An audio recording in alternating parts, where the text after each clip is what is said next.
Events such as the shooting of two armed gunmen at an abattoir in Plumstead have highlighted the increasing use of firearms by police. But the number of officers in the Met authorised to use firearms has fallen recently.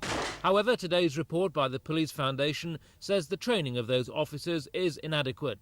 It says in the short period of time officers spend training, they're only taught things that could go wrong, rather than how to do the job properly. The report was compiled by sociology lecturer Peter WADDINGTON, the only civilian to have been trained as an authorised police firearms officer. During the basic course that I undertook, the officers on that course, and that was a typical course, had a number of tactical exercises which they went through. After the end of those tactical exercises, they were shown the numbers of errors that they had committed, and they were legion, and I committed many as well.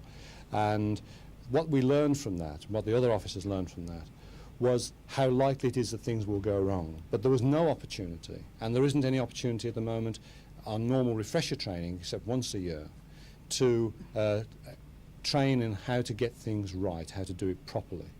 The report also claims that senior officers in charge of armed operations sometimes don't have any firearms experience.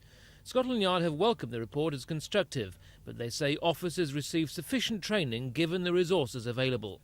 The balance between denuding the streets of policemen and permanently training them in use of firearms for what, after all, is, although a fairly regular occurrence in terms of issue of weapons, a very rare occurrence in the use of weapons. So are you saying you think the level of training is sufficient? No, I don't think it is. I mean, we would like to do more. What I'm saying is that the balance has been reached between what we can afford to give in training time.